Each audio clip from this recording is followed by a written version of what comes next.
الحمد لله الذي هدانا لهذا وما كنا لنهتدي لولا أن هدانا الله والصلاة والسلام على سيد الرسل وخاتم الأنبياء. أما بعد فإن خير الحديث كتاب الله وخير الهدي هدي محمد صلى الله عليه وسلم وشر الأمور محدثاتها كل محدثة بدعة كل بدعة ضلالة كل ضلالة في النار. أعوذ بالله من الشيطان الرجيم. بسم الله الرحمن الرحيم. إنه من سليمان وإنه بسم الله الرحمن الرحيم.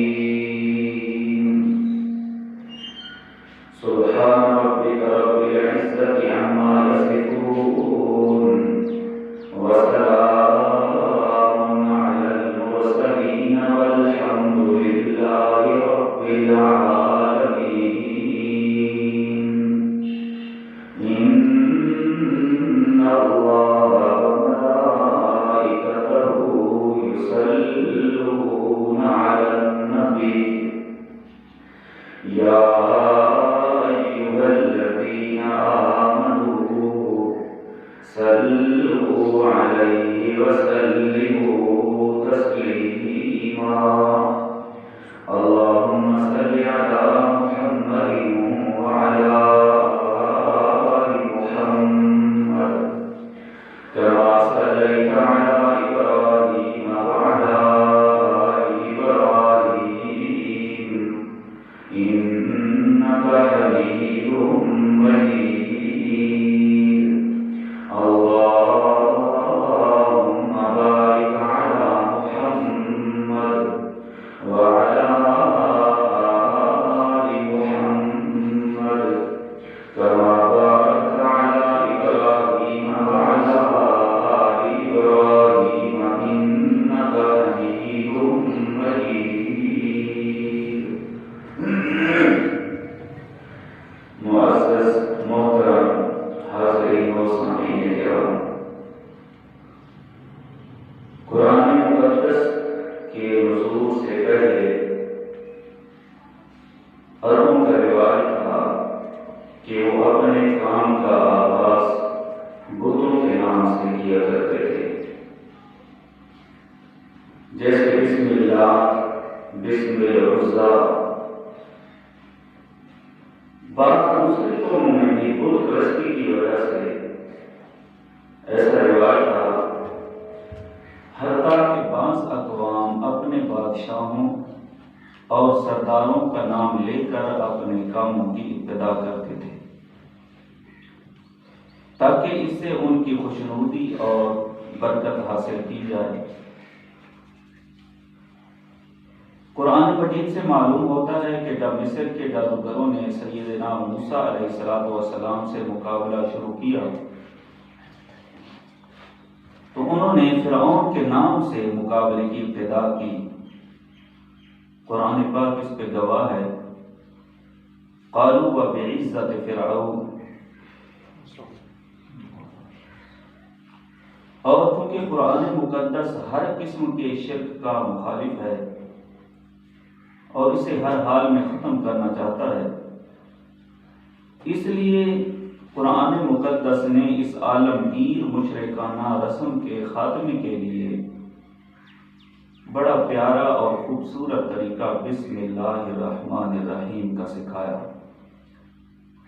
تاکہ لوگوں کے دلوں میں یہ عقیدہ پختہ ہو جائے کہ برکت صرف دینے والا ہے تو اللہ ہی ہے، اللہ کے علاوہ اور برکت دینے والا کوئی نہیں، سب اللہ سے برکت لینے والے ہیں، اور ہر کام میں صرف اللہ ہی کی خوشنودی پیش نظر رکھنی چاہیے۔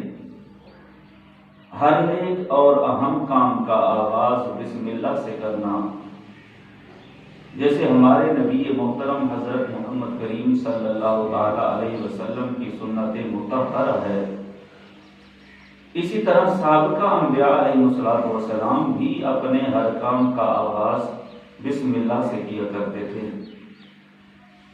قرآن مقدس کے بہت سارے مقامات اس پہ گواہ ہیں۔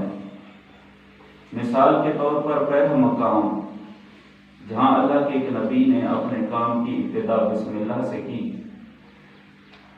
سورت کا نام سورہ ہود ہے اور اس کی آیت نمبر 41۔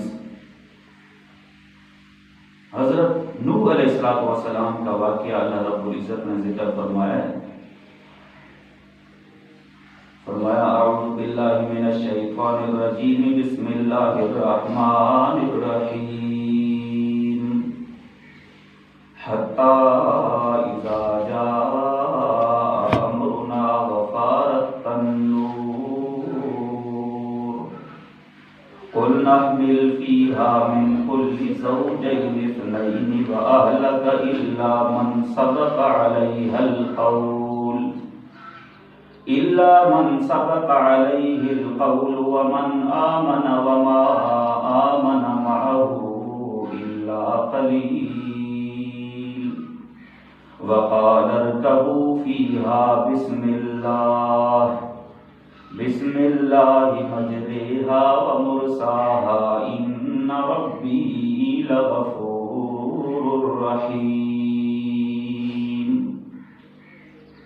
نوح علیہ السلام کو جب حکم ہوا کہ اپنے مومن ساتھیوں کو لے کر کشتی میں سوار ہو جاؤ، ہر طرف سے پانی فلڈ سیلاب شروع ہو گیا۔ نوح علیہ السلام جب کشتی میں بیٹھے، سوار خود بھی ہوئے، اپنے مومن ساتھیوں کو کہنے لگے قال ارکبوا فیہا کہ سوار ہو جاؤ اس کشتی میں بسم اللہ، اللہ کا نام لے کر، اللہ کے نام سے اپنے سفر کی ابتدا کرو۔ مجریہا و مرساہا، اس کشتی کا چلنا بھی اللہ کے حکم اور آرڈر سے ہوگا اور اس کا رکنا بھی اللہ کے حکم سے ہوگا۔ ان ربی لغفور رحیم، بے شک میرا رب غفور بھی ہے، رحیم بھی ہے، بخشنے والا بھی ہے، رحم کرنے والا بھی ہے۔ قرآن پاک کا دوسرا مقام جہاں اللہ کے ایک پاکیزہ برگزیدہ پیغمبر نے اپنے کام خط ایک لکھ رہے ہیں تو خط میں لکھ رہے ہیں شروع میں بسم اللہ الرحمن الرحیم۔ حضرت سلیمان علیہ السلام بڑے صاحب منزلت و قدرت نبی اللہ پاک کے، ہدہد پرندہ ان کی محفل میں رہنے والا ایک دن غیر حاضر ہے، واپس آیا۔ حضرت سلیمان علیہ السلام نے پوچھا کہاں گئے تھے بغیر اجازت کے؟ فمکث غیر بعید، فوراً تھوڑی دیر بعد کہنے لگا ہدہد پرندہ فقال احطت بما لم تحط به وجئتک من سبأ بنبأ یقین، کہ اے حضرت سلیمان علیہ السلام احطت بما لم تحط به، میں ایسے علاقے سے ہو کے آ رہا ہوں جس علاقے کو آپ نے دیکھا ہی نہیں ہے ابھی تک۔ کہاں سے آیا ہوا؟ جئتک من سبأ بنبأ یقین، میں سبا سے آ رہا ہوں بڑی پختہ اور یقینی خبر لے کر۔ کون سی خبر لائے ہو؟ کہ انی وجدت امرأة تملکہم، وہاں میں نے دیکھا ہے ان کا بادشاہ کوئی مرد نہیں ہے، ایک عورت ہے۔ وَأُوتِيَتْ مِن كُلِّ شَيْءٍ وَلَهَا عَرْشٌ عَظِيمٌ، سہولت کی ہر چیز، سلطنت کی ضرورت کی ہر چیز اسے اللہ نے عطا کر رکھی ہے. وَلَهَا عَرْشٌ عَظِيمٌ، اور اس کا ایک بہت بڑا تخت بھی ہے. لیکن اگلا مسئلہ یہ ہے، ان کی سیاسی حالت تو یہ ہے، مذہبی حالت ان کی یہ ہے، وَجَدْتُهَا وَقَوْمَهَا يَسْجُدُونَ لِلشَّمْسِ مِن دُونِ اللَّهِ، میں نے پایا اس کو، یعنی اس عورت کو، ملکہ سبا کو اور اس کی قوم کو، یسجدون للشمس، اللہ کو چھوڑ کر سورج کا سجدہ کر رہے ہیں. شرکیہ عقائد و نظریات ہیں ان کے. وَزَيَّنَ لَهُمُ الشَّيْطَانُ أَعْمَالَهُمْ، شیطان نے خوبصورت کر کے دکھائے ہوئے ہیں ان کو اعمال ان کے. فَصَدَّهُمْ عَنِ السَّبِيلِ فَهُمْ لَا يَهْتَدُونَ، راہ حق سے ان کو ہٹا دیا ہے، پھیر دیا ہے شیطان نے، وہ ہدایت پر نہیں ہے. ہدہد پرندہ آگے اپنا عقیدہ بیان کر رہا ہے حضرت سلیمان علیہ السلام کی محفل میں کہ اللہ یسجدوا للہ الذی یخرج الخبأ فی السماوات والارض. مناسب تو یہ تھا کہ ملک سبا والے، ملکہ سبا اور اس کی رعایا، یسجدوا للہ، اللہ ہی کے آگے سجدے کرتے. الذی یخرج الخبأ فی السماوات والارض، جو آسمان اور زمین کی چھپی چیزوں کو نکالنے والا ہے، ظاہر کرنے والا ہے. وَيَعْلَمُ مَا تُخْفُونَ وَمَا تُعْلِنُونَ، جانتا ہے جو کچھ لوگ تم چھپاتے ہو اپنے دلوں میں اور جو کچھ ظاہر کرتے ہو. اللہ لا الہ الا هو رب العرش العظیم. کون ہے وہ؟ اللہ، لا الہ، اس کے سوا کوئی الہ نہیں، کوئی حاجت روا نہیں. ہو رب العرش العظیم. پیچھے چونکہ ہدہد پرندے نے ملکہ سبا کہ عرش کا ذکر کیا تھا کہ اس کو بڑا عرش عطا ہوا ہے. اب عقیدہ توحید بیان کر رہا ہے، کہتا ہے هو رب العرش العظیم، اللہ جو رب عرش عظیم ہے. عرش عظیم کا جو رب ہے، مالک ہے، اللہ کا کوئی مقابلہ نہیں کر سکتا سلطنت و بادشاہت میں. حضرت سلیمان علیہ السلام نے پرندے ہدہد کی پوری گفتگو سنی. آگے فرمانے لگے قال سننظر اصدقت ام کنت من الکاذبین، دیکھتے ہیں ہم اصدقت، تو اپنی بات میں سچا ہے، سچ بول رہا ہے یا جھوٹ بول رہا ہے. کیسے تیری پرکھ ہوگی، کیسے ہم تجھے آزمائیں گے. اذهب بکتابی ھذا، حضرت سلیمان علیہ السلام نے فرمایا ہدہد پرندے کو، یہ ایک خط ہے میرا، لے جاؤ. فألقہ الیہم، ان کی طرف ڈال لینا. ثم تول عنہم، پھر دور ہو کے بیٹھ جانا. فانظر ماذا یرجعون، پھر دیکھنا وہ کیسی عادات لے کے کیا جواب دیتے ہمارے اس خط کا. لے دیا خط ہدہد، جا کے ڈال دیا ملکہ سبا کے سامنے. ملکہ سبا نے جیسے خط دیکھا حیران ہو کے پڑھ کے. خط کا متن ہے، کیا لکھا ہوا؟ انہو من سلیمان و انہو بسم اللہ الرحمن الرحیم، کہ یہ خط لکھنے والے کون ہیں؟ سلیمان علیہ السلام. ابتدا کس نام سے کی ہے؟ ابتدا اپنے خط کی ہے بسم اللہ الرحمن الرحیم، اللہ کے نام سے شروع کیا اپنے خط کو. حضرت سلیمان نے جو بڑا مہربان بھی ہے اور رحم کرنے والا بھی ہے اللہ. ملکہ بلقیس نے خط پڑھا اور حضرت سلیمان نے آگے فرمایا تھا اللہ تعالو علیہ واتونی مسلمین، چڑھائی نہ کرنا، یہ نہ سمجھنا کہ میں تو دنیا کا بادشاہ ہوں، میں اللہ کا رسول ہوں، اللہ نے مجھے سلطنت حکومت بھی عطا کی ہے. مسلمان ہو جاؤ، میری دعوت قبول کر لو تو تمہیں معاف کر دیا جائے گا، ورنہ تمہارے خلاف ہم اعلان جنگ کریں گے. سلیمان علیہ السلام نے اپنا خط جو لکھا اس کی ابتدا بسم اللہ الرحمن الرحیم سے کی. ہمارے رسول اکرم صلی اللہ تعالی علیہ وسلم پر جب قرآن کا نزول شروع ہوا، پہلی وحی جب نازل ہوئی سورہ علق کی پہلی آیات، تو وہاں بھی یہی ہے کہ میرے نبی صلی اللہ علیہ وسلم اللہ کے نام کی برکت سے شروع کیجیے. اقرأ بسم ربک الذی خلق، خلق الانسان من علق، اقرأ وربک الاکرم الذی علم بالقلم پہلی وحی میں یہ 5 آیات نازل ہوئی۔ اقرا پڑھیے میرے پاک پیغمبر صلی اللہ علیہ وسلم، بسم ربک الذی، اس رب کے نام کی برکت سے، الذی خلق، جو پوری کائنات کو پیدا کرنے والا ہے، خلق الانسان من علق، جس نے انسان کو جمے ہوئے خون لوتھڑے سے پیدا کیا۔ اقرا وربک الاکرم، پڑھیے وربک الاکرم، تیرا رب بڑی بزرگی، بڑی شان، بڑے کرم والا ہے، جس نے قلم کے ساتھ علم سکھایا ہے۔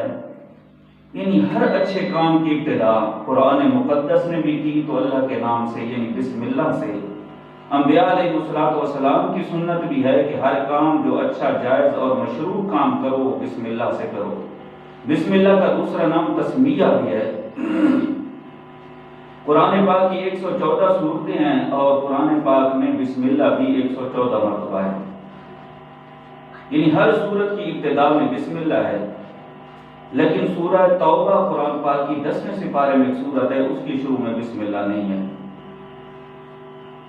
2 مرتبہ بسم اللہ آئی ہے سورہ نمل میں 20ویں سپارے میں، جس کی ابھی میں نے تلاوت کی تھی، حضرت سلیمان علیہ السلام کے خط کا جہاں تذکرہ ہے۔ اس سورت کے شروع میں بھی بسم اللہ ہے، اور حضرت سلیمان جو خط لکھ رہے ہیں تو اس آیت میں بھی بسم اللہ ہے۔ ایک سورت میں 2 مرتبہ ہے، قرآن کی ایک سورہ توبہ کے شروع میں بسم اللہ نہیں ہے۔ کیوں نہیں؟ اس کی وجہ کیا ہے؟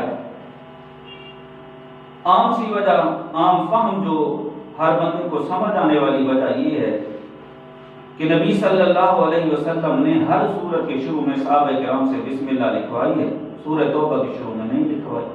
اللہ کے نبی نے لکھوائی نہیں، اس لیے قرآن میں لکھی نہیں گئی، امت اسی پہ عمل کر رہی ہے۔ یا کچھ دوسری وجہ مفسرین نے بیان کی ہے کہ سورہ انفال، توبہ سے پہلے سورت کا نام ہے سورہ انفال۔ سورہ انفال اور سورہ توبہ میں جو اللہ کے احکام ہیں، جو مضامین ہیں، وہ ایک ہی طرح کے، یعنی یکساں ہیں۔ جو حکم جہاد فی سبیل اللہ کے، انفاق فی سبیل اللہ وغیرہ کے اللہ نے سورہ انفال میں دیے ہیں، انہی احکام کی تشریح پھر سورہ توبہ میں ہے۔ تو سورہ توبہ سورہ انفال کی تتمہ اور بمنزل بقیہ کے ہے، یعنی دونوں صورتوں کا مضمون ایک ہی جیسا ہے، تو اس لیے درمیان میں بسم اللہ نہیں اللہ نے نازل کی، رسول اللہ نے نہیں لکھوائی، صحابہ کرام نے نہیں لکھوائی۔ باقی ہر سورت کے شروع میں سورہ فاتحہ قرآن کی ابتدا ہو رہی ہے، تو اللہ تعالیٰ فرماتے ہیں قرآن پاک میں کہ نبی صلی اللہ علیہ وسلم وَلَقَدْ آتَيْنَاكَ سَبْعًا مِنَ الْمَثَانِي، ہم نے آپ کو ایک ایسی سورت عطا کی ہے جو 7 آیات مشتمل ہے اور دہرائی جاتی ہے، یعنی ہر مسلمان نماز کی ہر رکعت میں پڑھتا ہے۔ اس کی پہلی آیت بھی بسم اللہ الرحمن الرحیم ہے، 7ویں پہلی آیت یہ ہے۔ باقی سورہ فاتحہ کی الحمدللہ سے لے کے والضالین تک 6 آیات ہیں، کل 7 آیات بنتی ہیں۔ تو بسم اللہ بھی اتری ہے اللہ کی طرف سے قرآن کی آیت بن کر رسول اکرم صلی اللہ علیہ وسلم پر۔ یہ صرف ہمارے نبی اکرم صلی اللہ علیہ وسلم کی سنت نہیں بھائیو، بلکہ تمام انبیاء علیہ السلام کی سنت بھی ہے۔ اور اللہ کے رسول صلی اللہ تعالی علیہ وسلم بھی اپنے کام کی ابتدا کرتے تھے تو بسم اللہ الرحمن الرحیم سے۔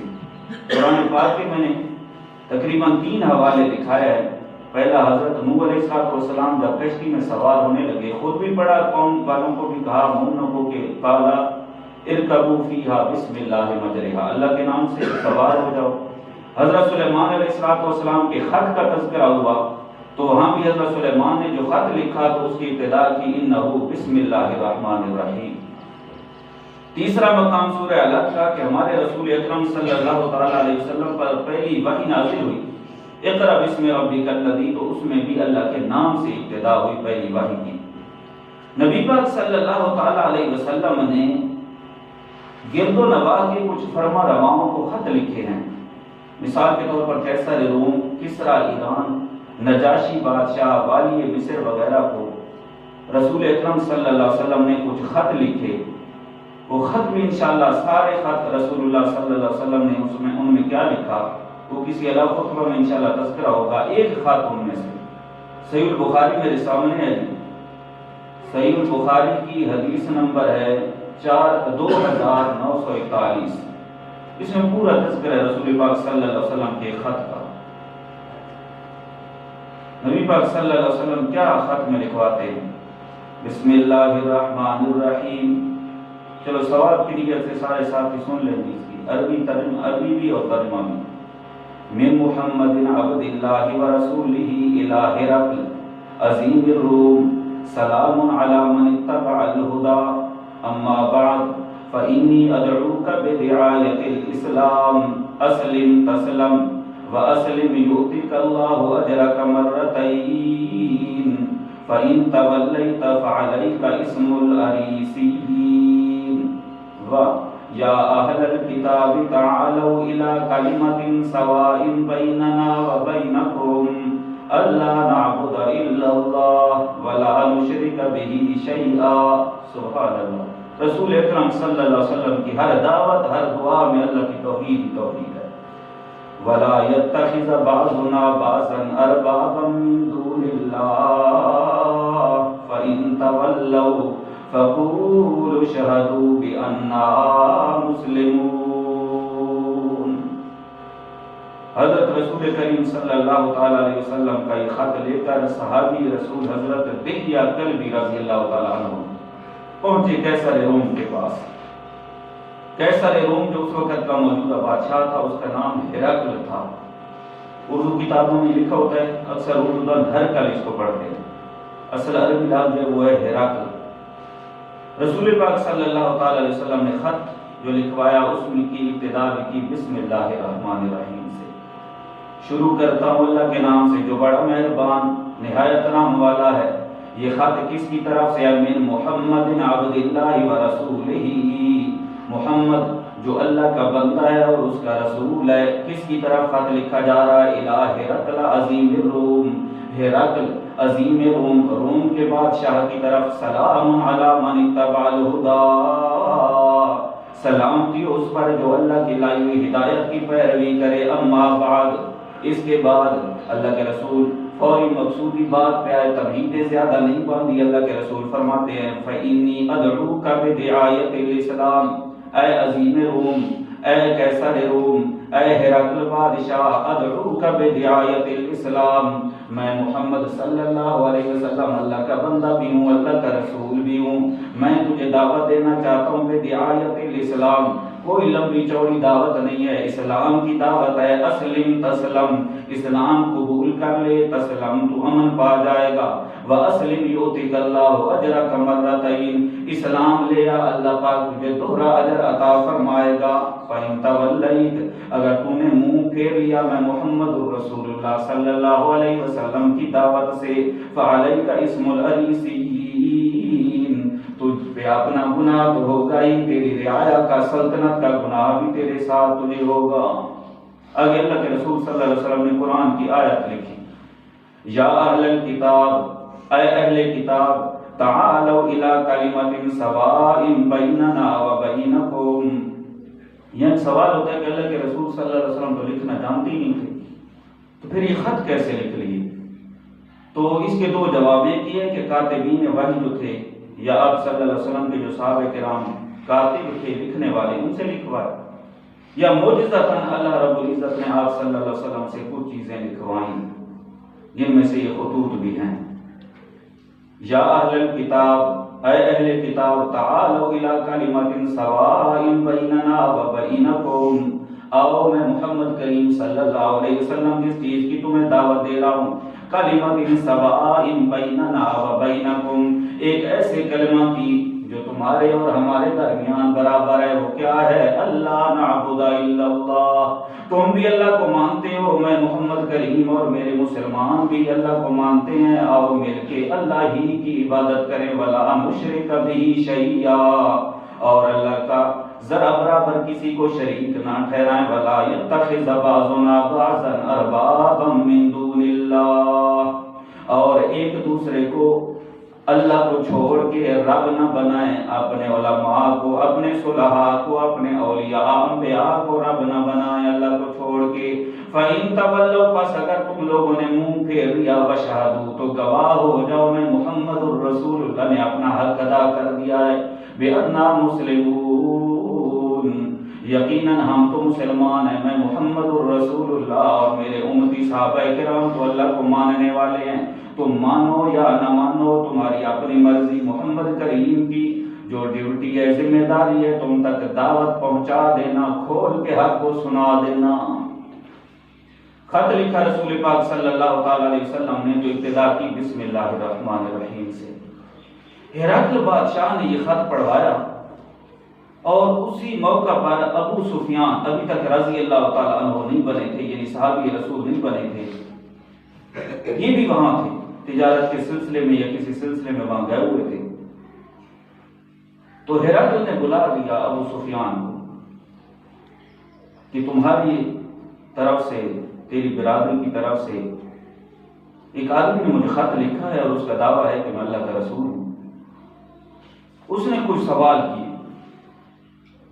ابو سفیان کہتے ہیں کہ اللہ کی قسم لوگوں، خود راوی ہیں پھر اس حدیث کے، ابن عباس رضی اللہ تعالیٰ عنہ راوی ہیں، اور ابو سفیان نے خود بیان کیا حضرت ابن عباس رضی اللہ تعالیٰ عنہ سے کہ جو وہ بادشاہ ہرقل پوچھتا گیا، مجھ سے جھوٹ نہیں بولا گیا، اللہ نے مجھے سچ بلوایا، اور شاید اسی سچ بولنے کی برکت سے اللہ نے مجھے محمد رسول اللہ کا کلمہ نصیب کر دیا۔ بہت سارے اس نے سوال کیے، تو اس نے پوچھا کہ وہ تمہیں کن کاموں کا حکم دیتے ہیں محمد صلی اللہ علیہ وسلم؟ تو ابو سفیان کہتا ہے کہ ہمیں وہ اس کا حکم دیتے ہیں کہ ہم صرف اللہ کی عبادت کریں۔ ان کی کوئی لمبی چوڑی دعوت نہیں ہے محمد صلی اللہ علیہ وسلم کی، کہتے ہیں صرف اللہ کی عبادت کریں، اس کا کسی کو بھی شریک نہ ٹھہرائیں۔ ہم نے جو بت رکھے ہوئے تھے خانہ کعبہ میں، ان کی پوجا کرتے تھے، تو رسول پاک صلی اللہ تعالی علیہ وسلم ہمیں ان بتوں کی عبادت سے منع کرتے ہیں جن کی ہمارے باپ دادا عبادت کیا کرتے تھے۔ نماز کا حکم دیتے ہیں، صدقہ کا اللہ نے ہمیں جو مال دیا اس میں صدقہ کا حکم دیتے ہیں، پاک بازی، مروت، وفائے عہد اور امانت کے ادا کرنے کا حکم دیتے ہیں۔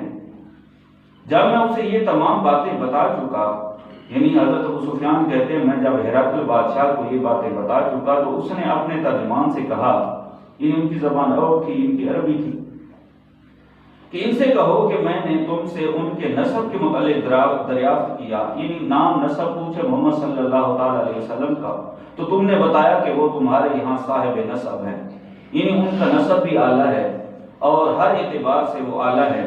میں نے پوچھا کہ محمد صلی اللہ علیہ وسلم نے کبھی جھوٹ بھی بولا ہے؟ تو ابو سفیان کو نے کہا کہ بچپن سے لے کے آج تک ہم گواہ ہیں کہ محمد رسول اللہ نے کبھی جھوٹ نہیں بولا۔ میں نے پوچھا کہ اس کی دعوت قبول کرنے والے لوگ امیر ترین لوگ ہیں، مکہ کے وڈیرے ہیں، یا غریب لوگ ہیں؟ تو نے جواب دیا کہ کمزور غریب قسم کے لوگ ان کی تابعداری کرتے ہیں۔ تو ہرقل بادشاہ آگے خود کہنے لگا کہ یہی گروہ انبیاء کی ہر دور میں اطاعت کرنے والا رہا ہے۔ میں نے تم سے پوچھا کہ ان تابعداروں کی تعداد بڑھتی رہی ہے یا گھٹتی رہی ہے، یعنی محمد صلی اللہ علیہ وسلم کے کلمہ پڑھنے والے ان کے صحابہ بڑھ رہے ہیں یا کم ہو رہے ہیں؟ تو ابو سفیان تو نے کہا کہ ان کی تعداد بڑھ رہی ہے۔ تو کہنے لگا کہ یقینی بات ہے، پکی بات ہے کہ وہ اللہ کا سچا رسول ہے، وہ جھوٹا بندہ نہیں ہے۔ آگے روایات میں لکھا ہے کہ وہ اپنے اس سلطنت کے علماء اور اوصاء کے خطرے کی وجہ سے کہ یہ سارے بغاوت کر لیں گے، مجھ سے سلطنت چلی جائے گی، فوری اس نے اسلام قبول نہیں کیا، ورنہ محمد صلی اللہ علیہ وسلم کا جیسے ہی خط اس کے پاس پہنچا تو وہ پڑھ کے تسلی اس کو ہو گئی کہ واقعی یہ اللہ کا سچا رسول ہے، یہ جھوٹا آدمی نہیں ہے، جھوٹا بندہ نہیں ہے۔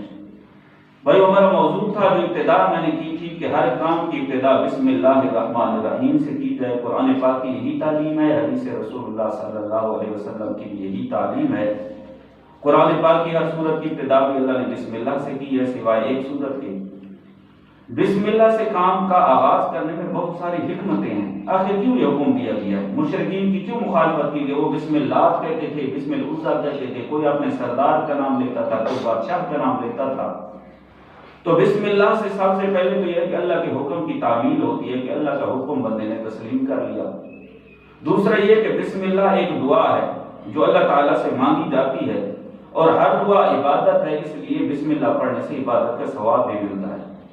تیسری حکمت یہ ہے کہ بسم اللہ سے کام کی ابتدا کر کے مسلمان بندہ اپنا کام اللہ کے سپرد کر دیتا ہے، یعنی کہ اللہ میں تیرے نام سے ابتدا کر رہا ہوں۔ وہ کہتے ہیں نا آغاز تو بسم اللہ، انجام خدا جانے، یعنی آغاز تو بسم اللہ سے کرو، انجام اللہ کے ذمہ ہے، اللہ اس کا انجام بھی اچھا ہی کر دے گا۔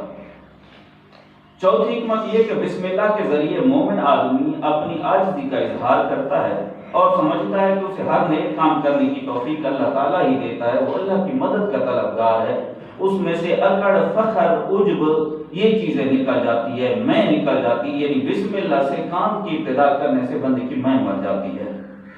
پانچویں حکمت یہ کہ بسم اللہ سے کام کی ابتدا کے نتیجے میں برکت بھی حاصل ہوتی ہے اور اللہ کا فضل و کرم بھی مومن کے شامل حال ہوتا ہے۔ برکت تو ہے ہی ہے، اللہ کا فضل و کرم بھی ہوتا ہے، اس کام میں مزید اللہ کا فضل اور رحمت شامل ہو جاتی ہے۔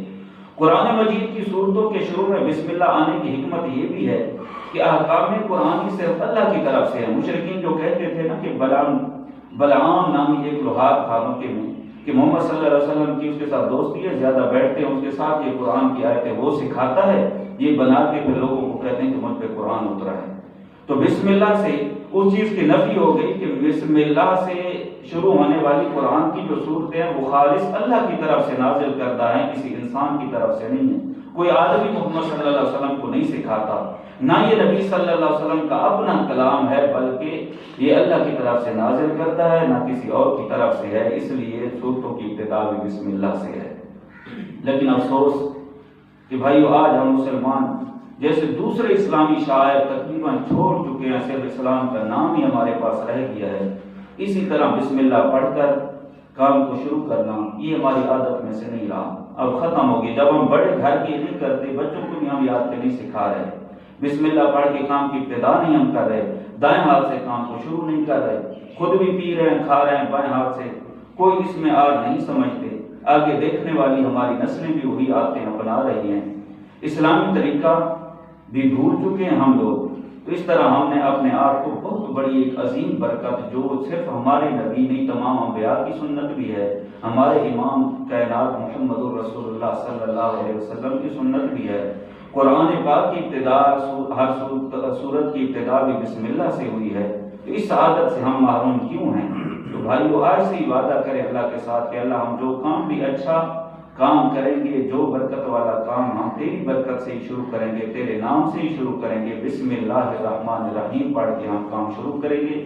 ثواب بھی ہے، عبادت بھی ہے، کام اپنا کرنا ہے، کام اپنا دنیا کا ہے، لیکن اس میں ثواب بھی ہے، عبادت بھی ہے، ایک نبی نے تمام انبیاء کی سنت پہ عمل بھی ہے، اللہ کے حکم کی تعمیل بھی ہے۔